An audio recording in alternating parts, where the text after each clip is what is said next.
morning, sunshine. One thing I can't stop thinking about is something I read in an article about what life will be like going forward. And it was kind of this small little paragraph tucked in that was about an interview that had been done with a veteran who had been a prisoner of war in Vietnam, I believe. And he was talking about this idea of resilience. And he said that out of all the prisoners of war that he was with and spent time with in captivity, he said the people who broke first were actually the optimists. Isn't that interesting? Especially because I feel a lot of pressure to be optimistic all the time, or like that's the better way to be, to be kind of like sunny or stay positive or something, whatever guise it takes place in. What he was saying happened with the optimists was he said he watched them pass one imaginary deadline after another, that they had kind of set up in their mind of like, this will be over at this point, or surely someone will come by then, or our circumstance will surely change by this time. And as they passed each date, eventually they would hit one and just kind of break.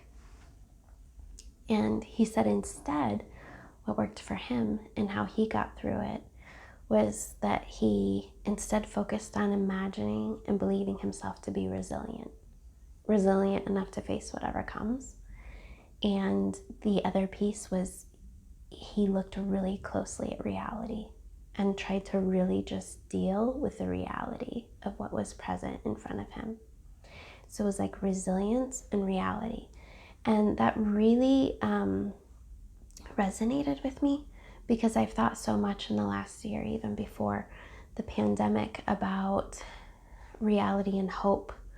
And I haven't always known how to talk about it, but at some points hope hasn't felt useful to me because of the way it allows us to like wish for things to be different than how they are.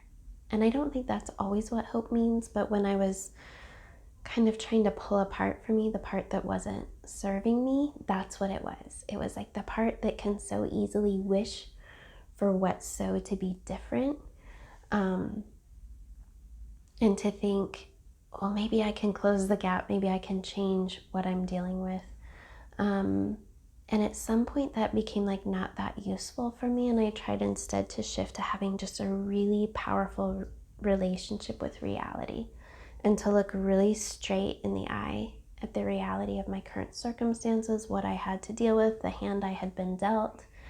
And instead of like, it's like if I were playing a card game, I could like wish that I had a full house, or be upset, spend a lot of energy wishing or hoping, or I could be like, what was the hand I was given and how is the best way to play it?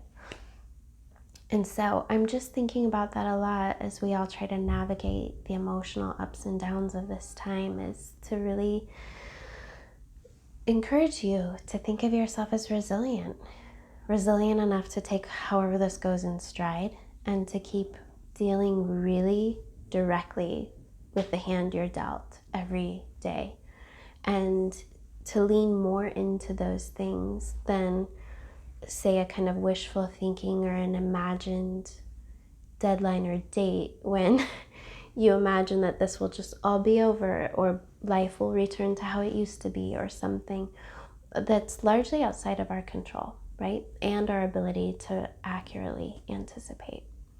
So resilience and realism, that's how those things are showing up for me, and I'm finding them useful right now.